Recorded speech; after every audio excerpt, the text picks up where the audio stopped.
Hey guys, Comicbookjunkie here again. I thought I'd bring you a video, the second one in my little investment series. Again, investing is not my main priority I like to collect, but I do also buy some books for investments. I have a couple recommendations, but I also just wanted to kind of talk about diversity in this video, of diversifying between your collection. It's the same with stock market. You don't want to own all value stocks. You don't want to own all growth stocks. You want to own U.S. companies, international companies. To me, the same is with the comic books, because sometimes you have a certain set of books that go down more than one or the other. It's good to have a variety of, modern books, bronze books, golden age, silver age. Most people don't have many silver age. I personally don't have many. I actually honestly think as a whole that the golden age books might actually start going down. Now, I'm not talking the key books, my first appearances and stuff, but there's a lot of books in the golden age that, people my age, and I'm not young, but people my age don't really recognize, or, the younger generation has no idea who they are. And it makes it hard to spend $300 on any book when I don't know a person that's even in the book. So I think a lot of those books will go down. Now, the other ones I don't think will, but, some will be collected for covers, some first appearances, but you have a very small market of people that can afford those books as well. And when the books cost that amount for a book that doesn't even have a major key person in, you're going to take a long time to turn that over into cash. And if it takes you a long time to sell it, you're going to be more likely to take less and less for those books. So I honestly don't think the golden age is where you want to put your money right now. There's still a lot of silver age, and the prices have gone up quite a bit on the silver age books. And the nice thing about the modern age is, the print runs are a lot lower now. But you also got to keep in mind, I think a lot of people are like, oh, well, they're all obsessed about print run, but they're also all high-grade quality books. I mean, everybody's taking these books and putting them in, nice protective cases, hard cases. Some of them get them CGC'd. Example is this, it's a new book that I have, the cosplay version of the Boba Fett Escape from Monster Island, which I think, honestly, is a book that could go up in value. There's only 350, and I think that's a book that, a lot of people are going to want because they like Star Wars. A lot of people are into cosplay.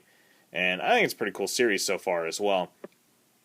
But, there's a lot of these books that they're all going to be in 9-point-something grade. I doubt you're going to find any one of these that's not in at least a 9.2. Unless it got damaged when it was created. Because, these things were meant to be collectible. Now, speaking of this, I don't have it yet, but I know a lot of people wanted this one, and it's I got mine for $50, but I've seen it going for as high as like $120. There's still some on eBay you might be able to get. However, there is another one out now, and it's an Indiana Jones variant, and there's a variety of prices on eBay right now, but there's a flux of them, and I just picked up a couple of them, and I got them for $19. So if you guys hurry up and check out eBay, you might be able to land yourself one of those for $19. It's not as neat as this one, but the cosplay variants are still pretty cool. They're going to be making another Indiana Jones movie, and Indiana Jones is pretty popular, so I could easily see it being worth more than $20, maybe 50 or so. So, if it's worth $50 in a year, you're up over 100%. You can't do that in most other funds. So it's one thing too to keep into consideration. Some people go and they buy a real expensive book, and they're like, oh, well, it's worth like $100 more, but if you invested $1,000 to get it, you're only up 10%. Whereas if you buy a book that costs you $5 and it's now worth $50, you've just made a ton of money. So that's a definite consideration in investing in comic books that you need to take into consideration.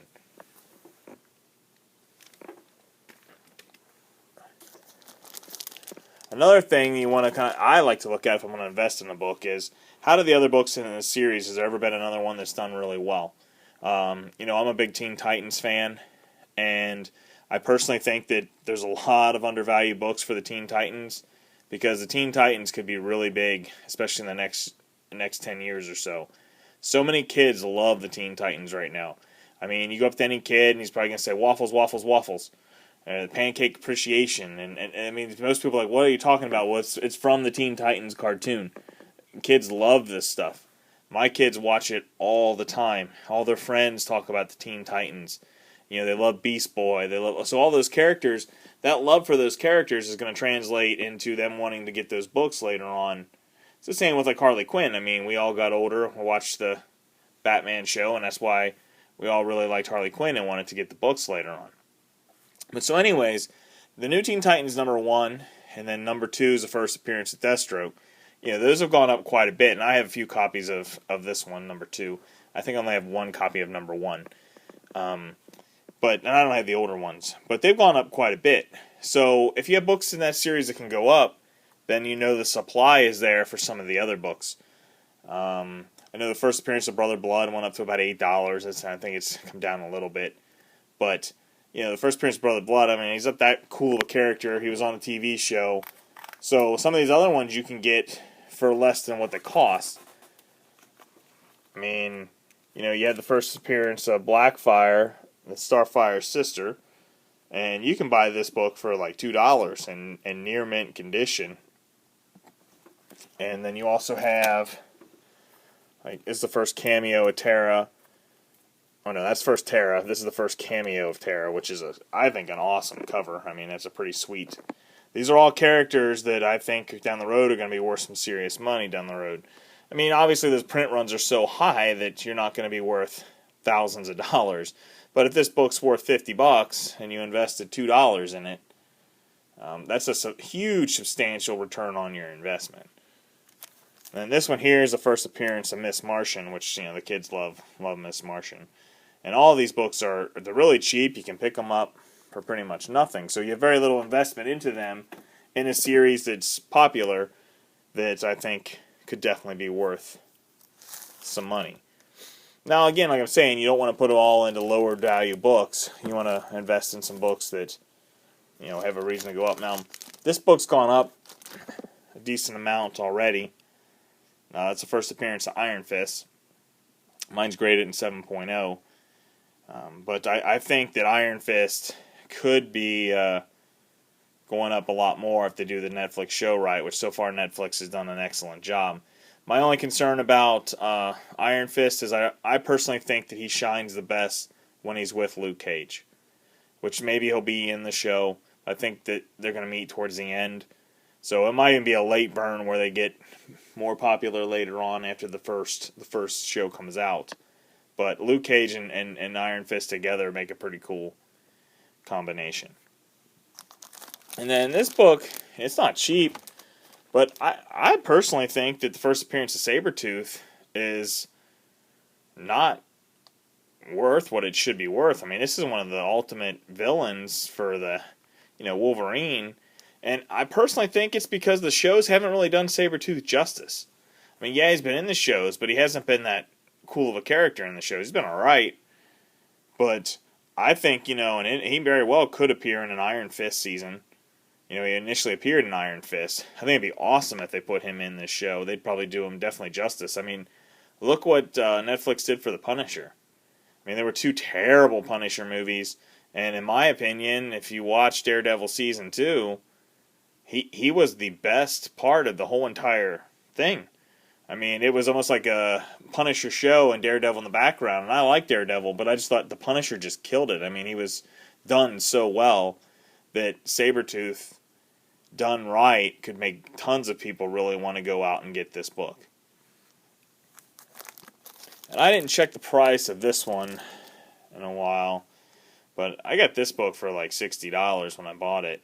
But this is Black Panther's first series, and I think he's going to kill it in the show. I mean, Black Panther's a pretty cool character, and I think he's going to have a lot of fanfare, and definitely a book that you guys might want to pick up.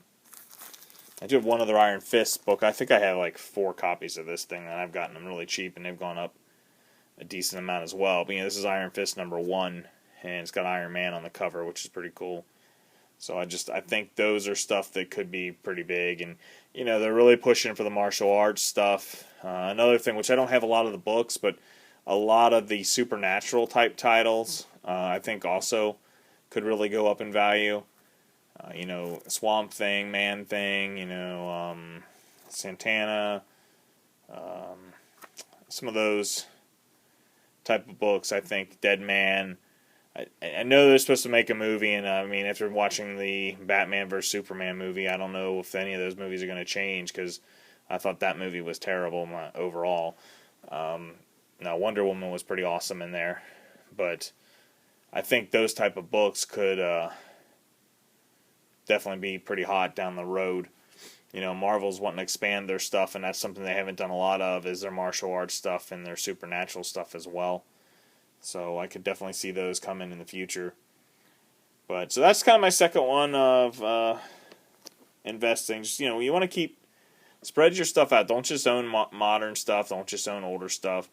You know, when I was collecting back in the day, you know, Spawn was super hot. All the Image titles were worth a decent amount of money, and all the Valiant books were worth a bunch. Well, the Valiant books majorly dropped, and the Image books totally dropped, and now they're kind of coming back. At least the Valiant books are going up again, and then, you know, Spawn's come up, and I don't know about the other Image books, but most of those are still pretty cheap because there's just so much print run. But the thing is, back in the day, those were the hot books you had to have.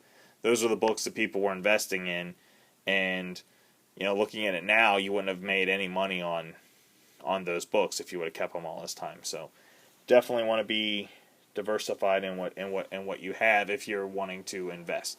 If you're just wanting to read books, then, you know, you just enjoy reading books. You know, I talk about having to get rid of books in my collection, and, you know, I'm going to probably sell a lot of my Avengers, Captain America, and Iron Mans, because I'm not into them as much anymore. I still like the Avengers, though. I might keep those. They're on the borderline. Definitely the Captain America and the Iron Mans. But, you know, one of the boxes of comics I have is old Image stuff. I have Wildcats. I have all the Backlash books.